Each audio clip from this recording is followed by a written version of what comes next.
दे। तो हम साइकोलॉजी में कल जो पढ़ रहे थे वो शायद नैतिक विकास पढ़ रहे थे क्या, है ना? नैतिक विकास का सिद्धांत पढ़ रहे थे।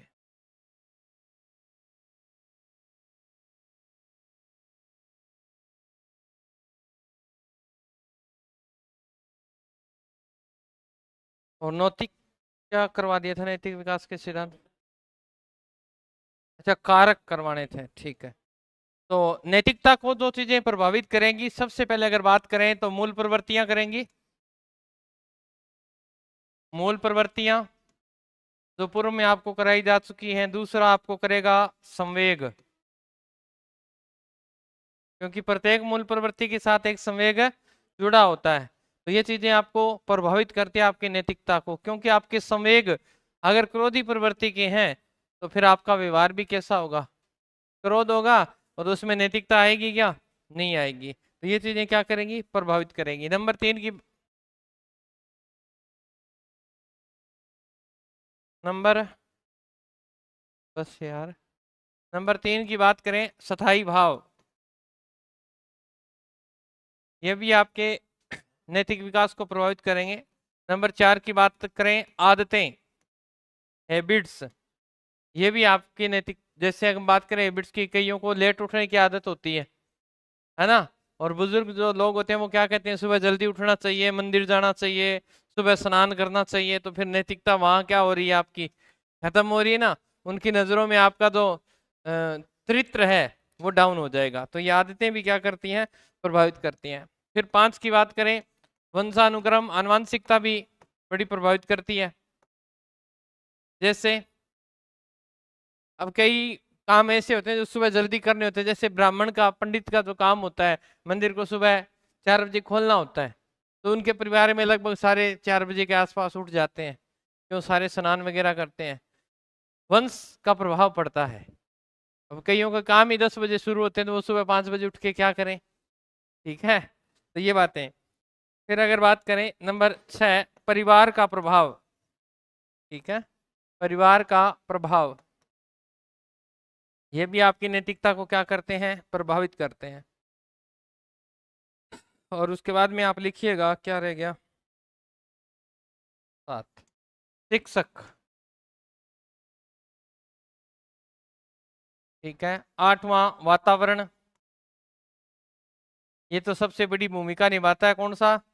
वातावरण। आसपास का वातावरण अगर आपका बढ़िया है तो वो भी आपको क्या करेगा? प्रभावित करेगा। ठीक है। नंबर 9, विद्यालय।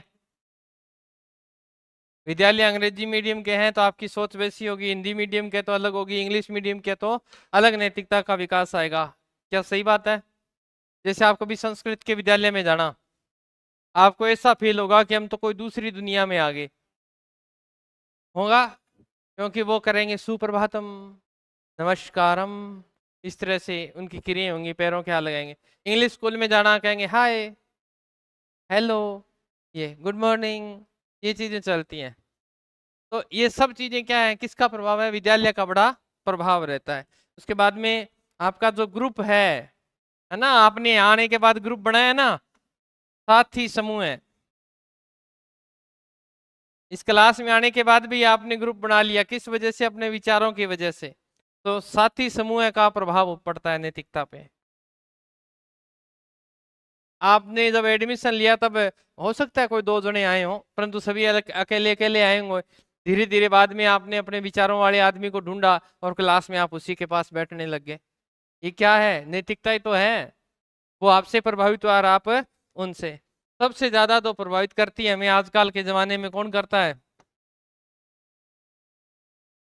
सिनेमा व साहित्य का प्रभाव। साहित्य का प्रभाव। इस सिनेमा ने तो हमारी जो सभ्यता थी उसको खत्म ही कर दिया है। माँ बाप की जो शर्म थी, हया थी, जो बेटा बाप से बात नहीं कर सकता था, वो सब चीजें इसने क्या कर दी? सत्यानाश कर दी है। होता है ना, पिता के सामने बेटा आंख नहीं उठाता था, और आजकल पिता को यार चलते हैं यार, हैं चिल करके आते हैं यार, ये वो। तो ये किसने खराब किया है? ये नैतिकता सिनेमा ने की है। लगभग सिनेमा में जो चीजें दिखाई जाती है सामान्य जीवन में कभी लागू नहीं होती। फिर भी हम वैसा करने का प्रयास करते हैं। हम भी शाहरुख खान बनने का प्रयास करते हैं, सिमरन को ले भागेंगे। ऐसा उचित है? नहीं है। हमारा परिवार, हमारा संस्कार, हमारी संस्कृति ये हमें इजाजत नहीं देते। परंतु सिनेमा से प्रभावित हो रहे हैं ना बच्चे, वैसी जैसी फिल्म देखते हैं वैसी जिद करते हैं, हम भी शादी करेंगे, अपनी मर्जी से करेंगे। उन्हें पता नहीं है कि ये नैतिकता की बातें नहीं है। इनका बड़ा आगे जाके बड़ा गलत प्रभाव पड़ता है, क्योंकि उनकी जब औलाद होगी तो उनको क्या कहा जाएगा, है किसकी औलाद है तो उसकी है क्या, है उसने अपने माँ बाप का ही कहना नहीं मानना, तू किसका मानेगा। यानी उससे क्या हुई, उसकी मानसिकता प्रभावित हुई कि नहीं हुई, यानी वो एक धब्बा सा लग जाता है ऐसे। तो इसीलिए इस साहित्य का भी बड़ा प्रभाव पड़ता है। आजकल जैसे ट्रेंड चला हुआ है पढ़ाते पढ़ाते शायरी बोलना, है ना, कोई कुछ बोलता है कोई कुछ बोलता है। साहित्य का अर्थ ये नहीं है कि आप अपनी चीज का प्रदर्शन करके करें, उसका अलग मंच होता है, का एक अलग समय होता है, उस समय ही बोले जाए। परंतु आजकल तो इतनी अश्लीलता पढ़ाने में ये चीजें आ गई हैं, तो बच्चे भी वैसे ही हो गए हैं। हाँ, तो अब लिखेंगे कोहलर वर्ग का नैतिक विकास का सिद्धांत। कोहल वर्ग का नैतिक विकास का सिद्धांत। वैसे तो हमने कल इसकी बात कर ली थी, एक बार मैं आपको दोबारा रिपीट कराऊंगा। इसका विकास का सिद्धांत लिखेंगे बाद में, ठीक है, पहले इसको समझेंगे। कोहलबर्ग ने नैतिक विकास के लिए सबसे पहले अगर बात करें तो इन्होंने इस सिद्धांत के लिए जो आयु वर्ग चुना वो चुना था 10 से 16 वर्ष। कितना चुना? 10 से 16 वर्ष के। उसने कितने बच्चे लिए? 72 बच्चों पर अध्ययन किया था। किस एज के थे? 10 से 16 वर्ष के। परंतु इन्होंने अध्ययन करते समय एक चीज को ध्यान नहीं दिया, पता नहीं इनकी मानसिकता ऐसी थी। इन्होंने जो ये सिद्धांत दिया ये पूर्वाग्रह पे आधारित दे दिया था। किस पे आधारित दिया है? पूर्वाग्रह। ये क्या होता है? सदियों से चली आ रही परंपरा, जिसमें इसने किसके नमूने लिए? पुरुष नमूनों को लिया। नमूने का मतलब मॉडल। तो इसने जिस प्रकार समाज के अंदर पुरुष प्रधान समाज होता है उसी के आधार पर इसका क्या किया था? वर्गीकरण किया था। भी महिलाओं की इसमें भूमिका नहीं दिखाई इसने। इनकी एक शिष्या थी किल्ली, ठीक है, केरोन बोलते हैं कि इसको, कोई गिल्ली केरोन बोलते हैं, कोई किल्ली केरोन बोलता है, कुछ भी बोले। उसने कहा कि मैं मानती हूँ ये सिद्धांत ठीक है, परंतु इसमें एक कमी है, क्योंकि ये पूर्वाग्रह लिंग आधारित है। यानी इसमें सिर्फ पुरुषों पर क्या दिया गया है? बल। और पुरुषों में और महिलाओं में नैतिकता क्या होती है? अलग अलग होती है, क्योंकि उनके संवेग क्या होते हैं? थोड़े डाउन होते हैं महिला के, पुरुष के थोड़े अप होते हैं। तो महिलाएं जल्दी भावुक हो जाती हैं, तो संवेगों की संख्या महिलाओं में ज्यादा है। तो ये दोनों पर लागू नहीं हो सकता, ये सिर्फ पुरुष पे लागू होगा। उसी की शिष्या ने क्या कर दी थी? आलोचना कर दी थी। तो कई बार ये प्रश्न पूछ लिया जाता है कि कोहलबर्ग का जो नैतिक विकास सिद्धांत है वो किस पे आधारित है? ध्यान रखना वो पूर्वाग्रह लिंग आधारित है, पुरुष प्रधान समाज को संकेत करता है। याद रह जाएगा इतना। अब इन्होंने क्या किया? इन्होंने इस सिद्धांत को 3 अवस्थाओं में बांटा। कितनी अवस्थाओं में बांटा? समझना है, लिखना बाद में है, ठीक है। 3 अवस्थाओं में और 6 उप अवस्थाओं में बांट दिया। 6 उप अवस्थाओं में बांट दिया। अब 3 अवस्थाओं की बात करें तो सबसे पहली, दूसरी और तीसरी, अलग अलग नाम है। इसको बोलते हैं प्री कन्वेंशनल स्टेज, ठीक है। हिंदी में नाम बोलते हैं रूढ़िवादी, या और ज्यादा नाम दें तो परंपरागत, ठीक है बेटा। ये कौन सा लेवल है? पहला, ये पहला लेवल है, जिसकी आयु इन्होंने बताई 3 से 10 वर्ष। ये पूर्ण रूप से निर्भर है, स्वतंत्र नहीं है। पूर्ण रूप से क्या है? निर्भर है। क्या?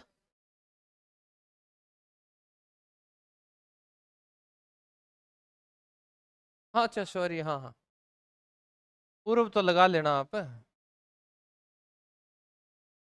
दोनों में रह गया था। तो 3 से 10 वर्ष, इसमें सिर्फ जैसे माता पिता करते हैं जैसे दादा दादी करते हैं बालक वैसा ही नैतिक आचरण करता है। ये मुख्यतः अगर देखें ना तो ये बच्चा इसमें डिपेंड ही होता है माता पिता पे।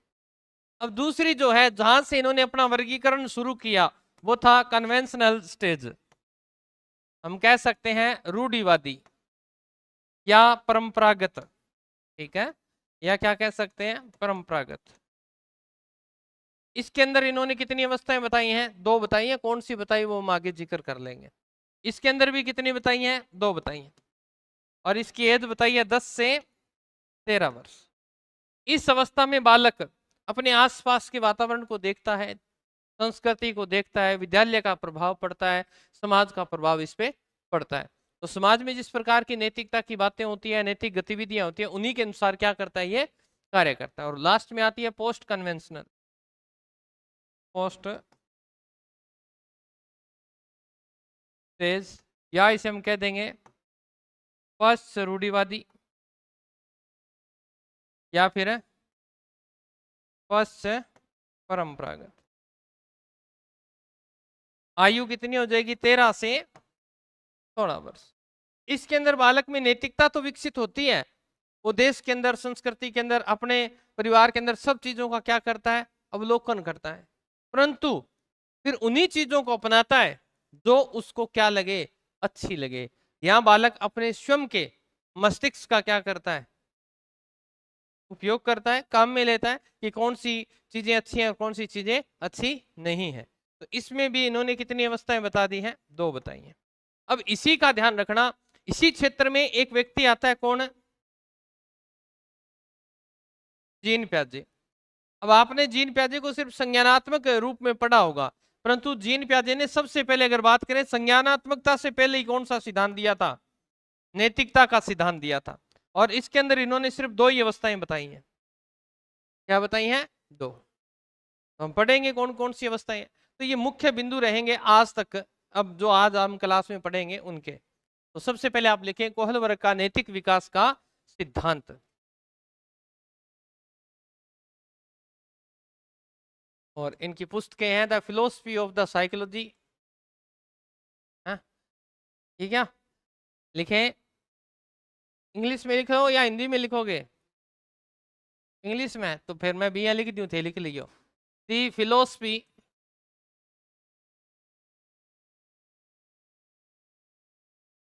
Philosophy of moral development.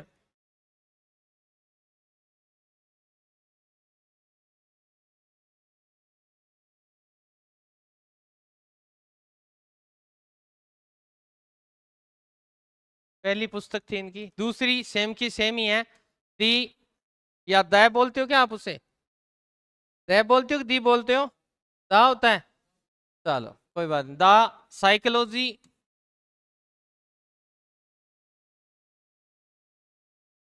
Of moral development.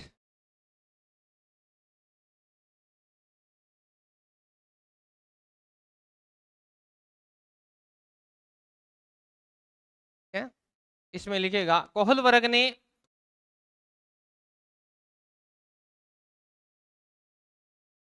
दस से 16 वर्ष के बेहतर बच्चों के समूह पर अध्ययन किया।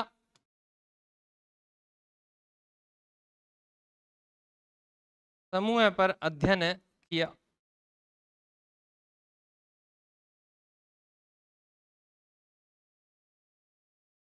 इन वर्षों को नैतिक तर्कणा वर्ष कहा जाता है।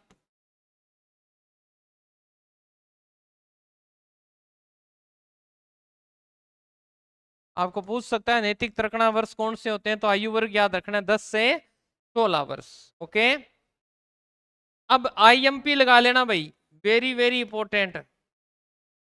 जैसे सभी बताएंगे, ऑनलाइन वाले भी बताएंगे और आप भी बताना कि जो विकास होता है वो किस ओर से किस ओर होता है, तो उसकी दिशा, विकास सामान्यतः विशिष्ट से सामान्य की ओर होता है। तो कैसे पता? पढ़ा था? फिर मेरा प्रश्न पढ़ लिया आपने, कन्फर्म कम्युनिटी में डाला हुआ है। हाँ, ध्यान रखना है, विकास जो होता है वो सामान्य से विशिष्ट की ओर होता है, परंतु नैतिक विकास विशिष्ट से, ये बात ध्यान रखनी है। विकास जो होता है वो सामान्य से विशिष्ट की ओर, परंतु नैतिक विकास की बात करें तो विशिष्ट से, विशिष्ट कैसे, जैसे माता पिता करते थे वैसा ही वो करता है, तो विशिष्ट है। धीरे धीरे वो अपनी समझ से करने लगा, सामान्य हो गया। हो गया ना? इसमें लिखेंगे, इंपॉर्टेंट करके लिख लीजिएगा, नैतिक विकास, नैतिक विकास विशिष्ट से सामान्य की ओर, विशिष्ट से सामान्य की ओर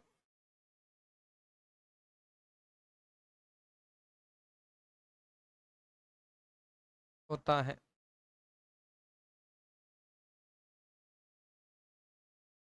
फिर से पैर की ओर। हो गया?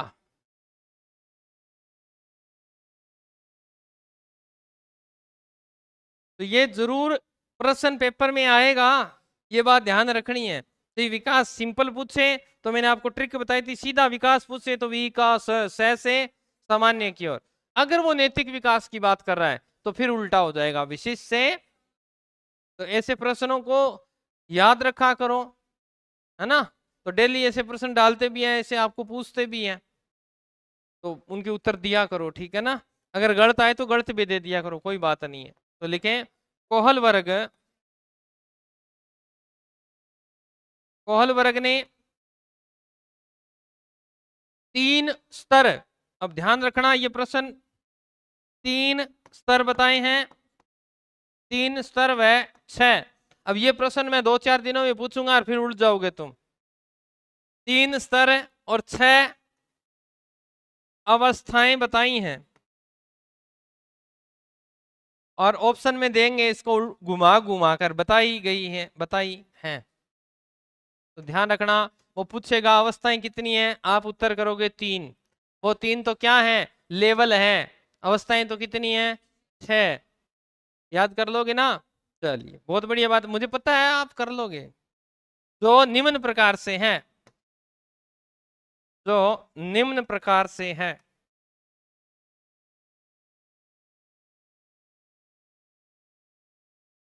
पहली अवस्था लिखेंगे, प्री कन्वेंशनल फेज, पूर्व परंपरागत स्तर, या इसे क्या बोलते हैं, पूर्व रूढ़िवादी स्तर। मैंने अंग्रेजी और हिंदी सब जितने नाम बनते हैं वो सारे करवा दिए हैं, ठीक है? इसका समय लिखना है आपको, 3 से 10 वर्ष, 3 से 10 वर्ष लिखेंगे इसमें। इस स्तर पर नैतिकता का अभाव होता है, इस स्तर पर नैतिकता का अभाव होता है। बालक अपने माता पिता, बालक अपने माता पिता और परिवार के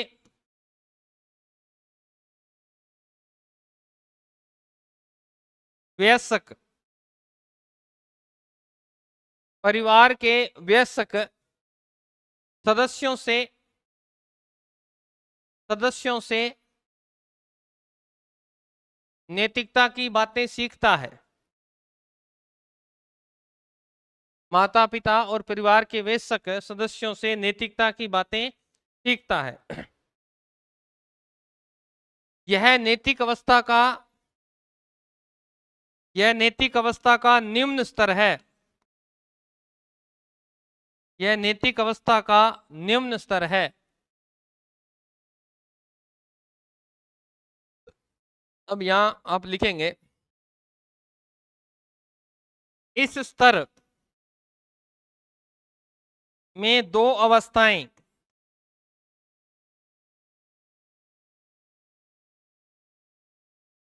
इस स्तर में कितनी अवस्थाएं पाई जाती हैं? दो। कौन कौन सी हैं बताओ? आज्ञा व दंडकारिता। तो लिख लेना, आज्ञा नंबर 1 लगा के लिखेंगे, आज्ञा व दंड की अवस्था। और आपसे सीधा प्रश्न पूछेगा आज्ञा व दंड की अवस्था किस स्तर पर होती है, तो ध्यान रखना प्री कन्वेंशनल स्टेज, पूर्व परंपरागत प्रवृत्ति। कैसे? आज्ञा क्या होती है? बड़ों ने कहा वैसा आपने मान लिया, तो ये आज्ञा होगी। ना आपने उसमें कहा ना नुकर की, घर वालों ने कहा जा ये एक सिगरेट की डब्बी लेके आप ले आए, आपने कोई मना नहीं किया, पता है आपको ये गलत बात है, फिर भी आप ले आए, नैतिकता। दंड की अवस्था, आपने कहा नहीं लेके आएंगे, आपकी चार लगाई, आपको दंड मिला, और फिर आपको कहा अब लेके आ, फिर लानी पड़ती है ना? आज्ञा व दंड की अवस्था। इस अवस्था में बालक को, अगर बालक घर के आचरण या नैतिकता के हिसाब से कार्य नहीं करता है तो उसे दंड दिया जाता है, और करता है तो फिर वो किसका पालन कर रहा है? आज्ञा का पालन कर रहा है। तो पहली अवस्था ये है, 2 नंबर लगा के लिखेंगे। यहाँ बच्चा जो होता है ना, मोटर होती है, जिस प्रकार यंत्र काम करते हैं ना, वैसे यांत्रिक सापेक्ष अवस्था मोटर की तरह काम करता है।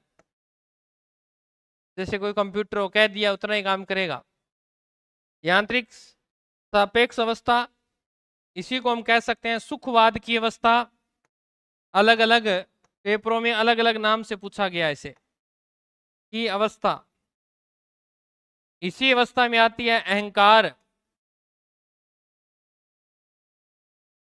देखो कितने नाम हो गए, यांत्रिक सापेक्ष सुखवाद की अवस्था, अहंकार, अच्छा लिखा नहीं क्या, अहंकार की अवस्था,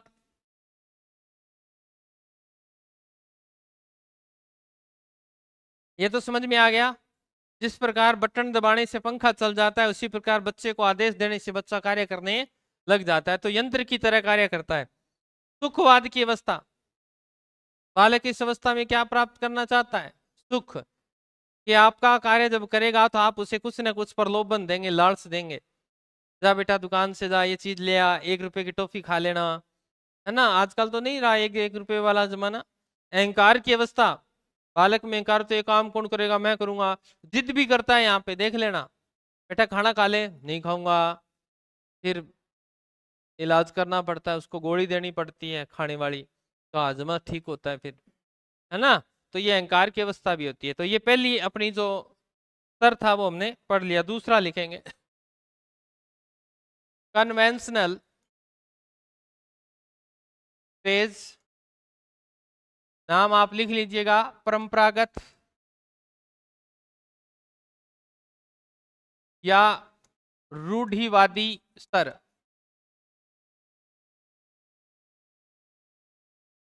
आयु या समय लिखेंगे 10 से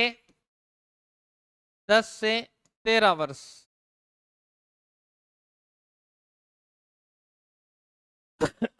में लिखेगा इस अवस्था में नैतिक विकास तीव्र गति से होता है, विकास तीव्र गति से होता है। हाँ भाई बिल्कुल बिल्कुल वही है बेटा, प्रेम है वही है, ठीक है? तो इसमें लिखेगा इसमें बालक सामाजिक नियमों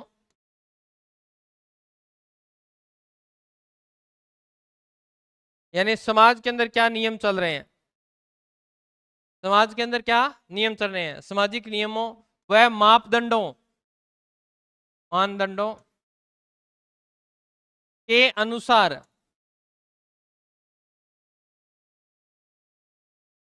नैतिकता। इसमें बालक सामाजिक नियमों व मानदंडों के अनुसार नैतिकता की बातें सीखता है, नैतिकता की बातें सीखता है, बातें सीखता है।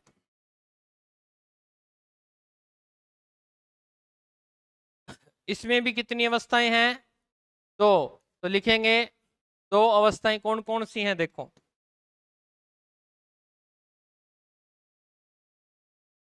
अब देख लो एज कौन सी आ गई है, 10 से 13, यानी किशोर अवस्था से पहले वाली पूर्व किशोर अवस्था कह सकते हैं, या उत्तर बाल्य अवस्था कह सकते हैं। यहाँ बच्चा क्या होने लग जाता है? समझदार।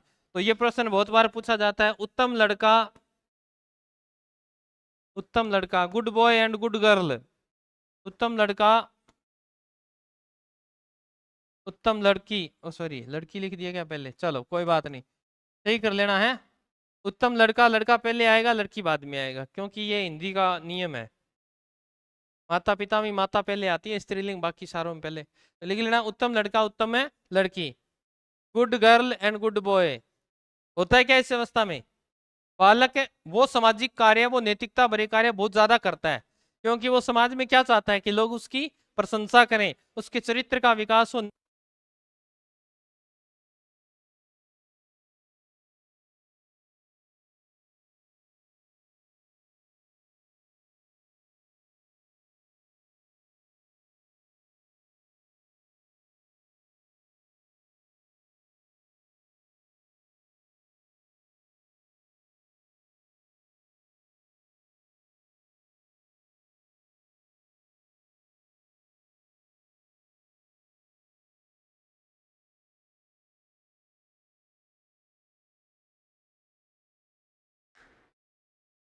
हेल हेल और दूसरी लिखेंगे सामाजिक व्यवस्था के प्रति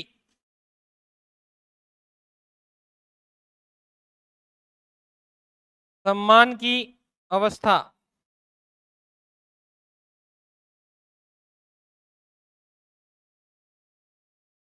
कि समाज के अंदर जैसे बुजुर्ग हैं, उनके पैरों के हाथ लगाना अच्छी नैतिकता मानी गई है, अच्छी सामाजिकता मानी गई है। तो फिर वो भी बालक वैसा ही व्यवहार करता है, देखता है, क्योंकि उसके किसके हिसाब से चलना है? सामाजिक नियमों के हिसाब से। छोटों को प्यार करता है, कभी छोटों के पैरों के हाथ नहीं लगाता, होता है ना। तो ये सब चीजें क्या है? नैतिकता को प्रदर्शित करती है। इसीलिए सामाजिक व्यवस्था के प्रति उसके अंदर क्या होता है? सम्मान होता है, इज्जत करता है कि ये कायदे कानून बहुत बढ़िया बनाए गए हैं। ठीक है, चलिए। वैसे तो दो तीन चीजों के पैरों के हाथ नहीं लगाना चाहिए। कौन कौन सी होती है नैतिकता के हिसाब से बात करें तो? कभी भी उनसे पैरों के हाथ नहीं लगवाना चाहिए। एक तो जवाई जो होता है उसे कभी पैरों के हाथ नहीं लगवाना चाहिए। दामाद जो होता है, सास है, ससुर है, कुछ भी है, उससे, एक जो आपका भांजा होता है उससे कभी भी पैरों के हाथ नहीं लगवाना चाहिए, है ना। ये नैतिकता की बातें हैं। नंबर 3 है वो मैं क्लास के बाद में बता दूंगा। पोस्ट कन्वेंशनल स्टेज, हिंदी में बोलते हैं इसको पश्च परंपरागत, या इसे क्या बोल देंगे? रूढ़िवादी, पश्च रूढ़िवादी स्तर। और समय क्या रहेगा इनका? आयु वर्ग कितना था? 13 से 16 वर्ष। 13 वर्ष से वैसे तो अधिक हो सकता है, कितना ही 16 से आगे भी जा सकता है, ये बात ध्यान रखेंगे। तो आप लिखेंगे इस अवस्था में, इस अवस्था में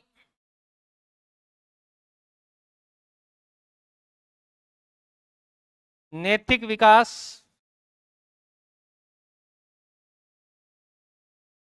उच्च स्तर का होता है। सबसे ज्यादा नैतिक विकास यही होता है, और वो हाई लेवल का होता है। ठीक है, सबसे ज्यादा यही होगा।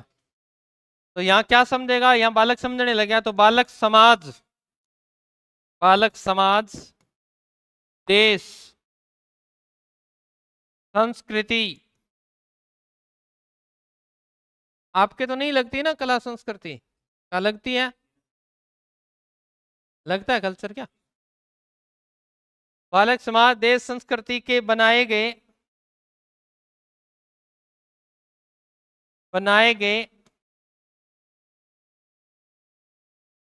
नैतिक नियमों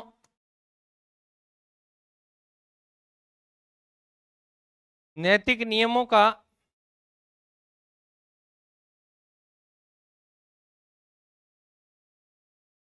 अपने विचारों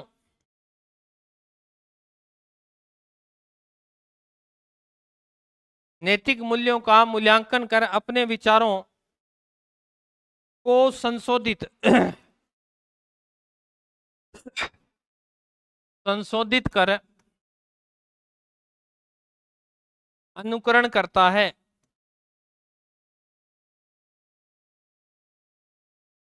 बताया था कौन सा उदाहरण है? फूफा जी नाराज हो गए, या तो फिर फूफा जी से बोलना बंद कर देगा या पापा से बोलना बंद कर देगा। तो क्या करेगा? सबका पहले मूल्यांकन करेगा, कौन गलत है कौन सही है, कौन सी जो प्रथाएं हमारे समाज में चल रही हैं वो अच्छी हैं, कौन सी बुरी हैं, है ना। जैसे हम बात करें पर्दा प्रथा की, होती है अच्छी है कि बुरी है? दोनों ही दृष्टिकोण है। पहले क्या था? पर्दा प्रथा नहीं थी, पहले औरतों के घूंघट नहीं थे, परंतु एक मजबूरी एक नैतिकता के कारण वो बनी। क्योंकि जब विदेशी आक्रांता आते तो यहाँ की औरतों को उठाकर ले जाते, उनसे शादी कर लेते।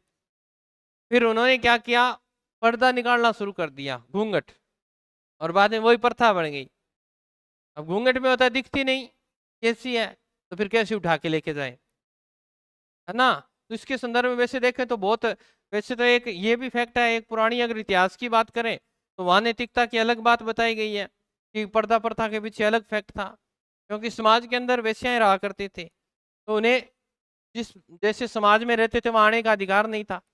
अब उन्हें भी अपनी जरूरत की चीजें चाहिए, रोटी कपड़ा, ये लाने के लिए बाजार तो आना ही पड़ता। तो उन्हें कहा, राजा का आदेश होता था कि जब वो बाजार में आए तो घूंघट निकाल के आए। वो पहचान हुआ करती थी उनकी, धीरे धीरे वो प्रथा बन गई, लोगों ने देखा ये। तो सबके अलग अलग रीजन है, परंतु आज समाज में ऐसा नहीं है ना। स्वतंत्र जियो, क्योंकि वही लड़की है जिस लड़की को आप गौर से देख के आए थे। जो ससुर उस लड़की को गौर से देख के आया, उससे बातें करके आया, बेटा कौन सी में पढ़ते हो, पानी लेके आओ। जब पानी लाने जा रही थी टुकर टुकर देख रहा था कि ये लंगड़ी तो नहीं है, बातें करके देखा कहीं तोतली तो नहीं है, सब चीजें देखी। और घर में आने के बाद कहते हैं इससे घूंघट करो, या तो उस दिन भी कह देता कि मेरी बहू बढ़ने वाली है भाई, इसको घूंघट में लेके आना। तब तो बड़ी गौर से देखा। और आज वही बेटी जब घर में आई तो उसे हमने क्या मान लिया? बहू बना लिया। और कहते हैं कि घूंघट करो, ससुर से नहीं बोलना। उस दिन कैसे बोल ली फिर? या तो ऐसा नहीं है कि उसकी बहन को भेज दिया हो, आई तो वही है। तो ये अपनी समाज की, तो फिर वो देखता है कि संशोधन करता है कि कौन सी बात सही है।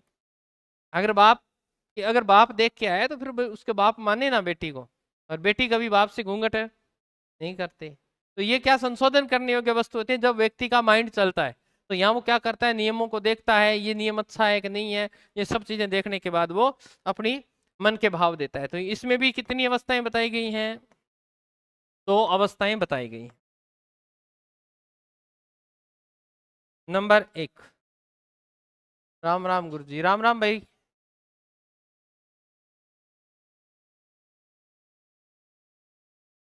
हाँ पढ़ते में ठीक रहे गुरु जी आजकल, ठीक है बेटा, थैंक यू, तो बहुत बढ़िया बात है। तो लिखेंगे सामाजिक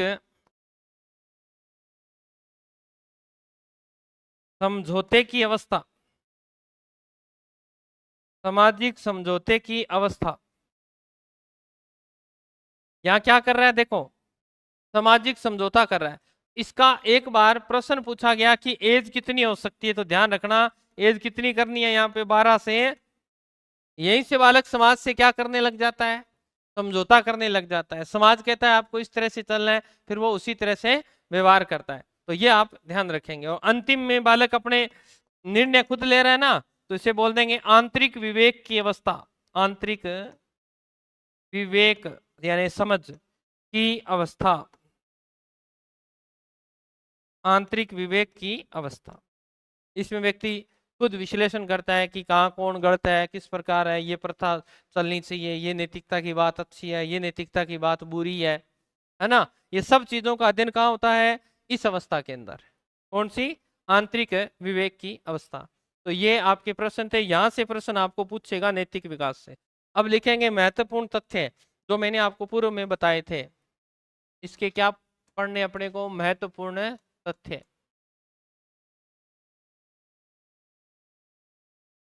तो सबसे पहले आपको पूछ सकता है कि नैतिक विकास का जो सिद्धांत है वो किस संस्कृति को बिलो करता है? बताओ, नहीं पता? ध्यान रखना, वेस्टर्न कल्चर को बिलो करता है। वेस्टर्न कल्चर कौन सा होता है? हाँ, पाश्चात्य संस्कृति, पश्चिमी जो देश होते हैं उनको। जैसे आजकल आ रहे हैं ना वेस्टर्न कल्चर के कपड़े आ रहे हैं, देख रहे होंगे आप। जैसे शर्ट है तो वो एक साइड से ज्यादा है, एक साइड से ऊंची है, कोट के बटन यहाँ लगे हुए हैं, ये बाजू कटी हुई है ना, सीधी यहाँ आके बांध दी, इस साइड से दिख रही हो। ये सब क्या है? वेस्टर्न कल्चर के कपड़े हैं। तो उनका बड़ा प्रभाव पड़ता है। ये किस किस सिद्धांत से जुड़ा हुआ है? इसी से। तो इसमें लिखेंगे कोहल वर्ग का नैतिक विकास सिद्धांत पश्चिमी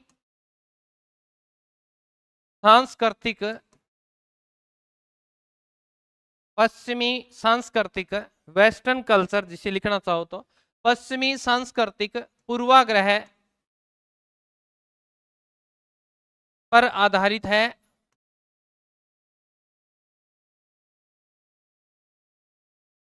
आपने देखा होगा कुछ समय पहले एक फैशन आया था, देखा था क्या?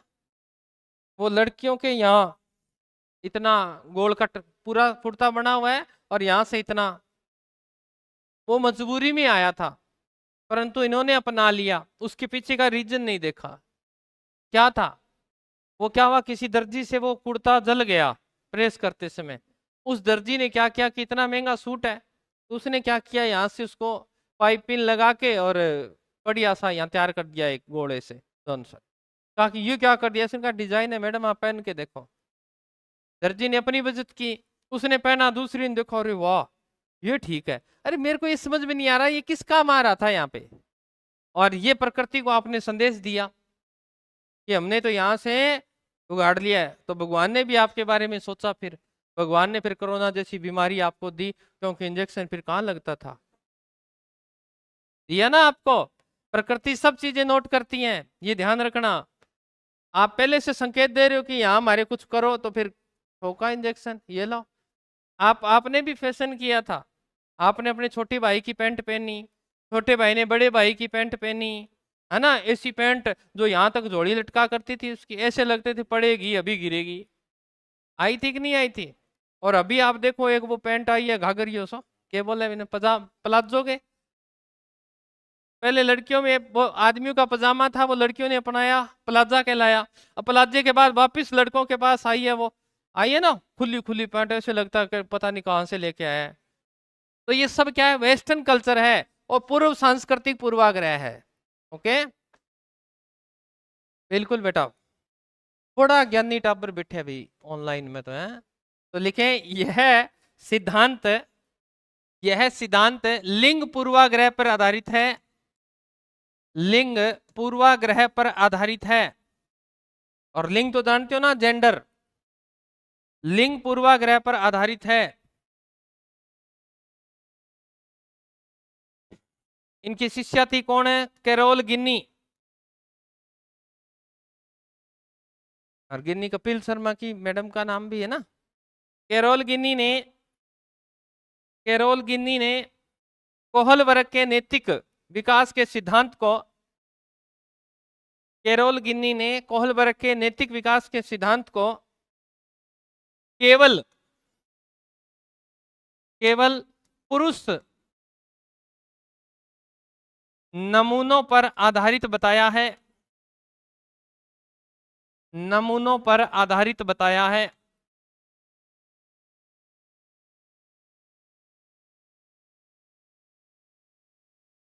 इसके नीचे लिख लेना, कोहल वर्ग ने पुरुष व महिला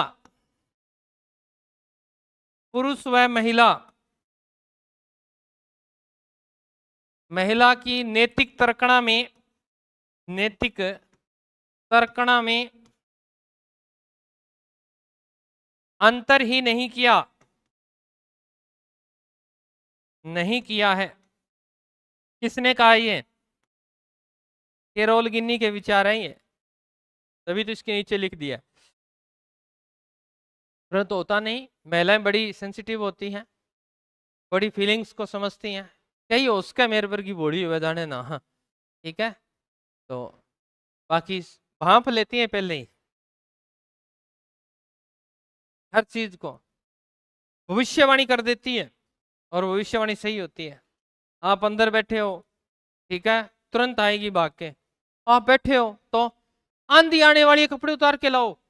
हमारे घर पे मौसम विभाग के बड़े बड़े बड़े अधिकारी हैं, उनको नहीं पता, उनको पता होता है, और आती है आंधी। फिर अगर उतार लाए तब तो प्राकृतिक आ जाएगी, अगर नहीं उतार के लाए तो फिर वो घरवाली आंधी आ जाएगी, आएगी जरूर। उन्होंने जो कह दिया सो कह दिया, तो उसमें फर्क नहीं आता। ये बड़ी नैतिकता, इनके अंदर बड़ा सेंसर होता है, सिक्स सेंसर जिसे बोलते हैं ना, छठी इंद्री बड़ी काम करती है। आटा होता है, नमक होता है, सब बता देती हैं 4-5 दिनों में आटा मुकने वाला है, तो मुकता ही है फिर वो, उसका अनुमान कभी गलत नहीं जाता। चलिए अब हम लिखेंगे इसी में नेक्स्ट, जीन प्याजे। जीन प्याजे ने भी, जीन प्याजे ने भी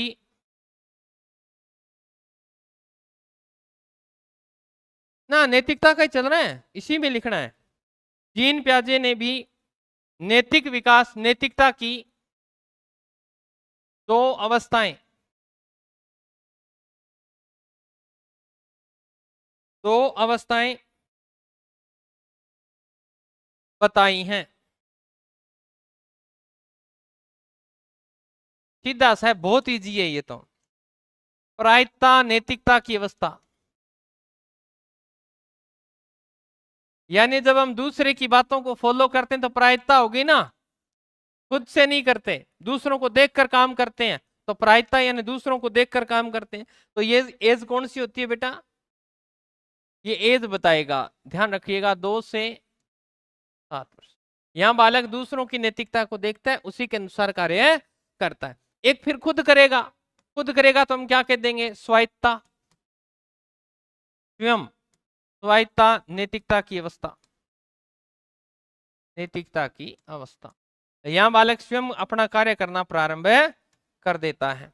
तो ये 2 अवस्थाएं। समय आप लिखेंगे 8 से 11 वर्ष, 8 से 11 वर्ष। तो ध्यान रखिएगा कहीं आप जीन प्याजे को नैतिकता के संदर्भ में ले ही नहीं, लेना पड़ेगा, ठीक है। अब हम लिखेंगे इसी के नीचे नैतिकता के 3 स्तर, नैतिकता के 3 स्तर।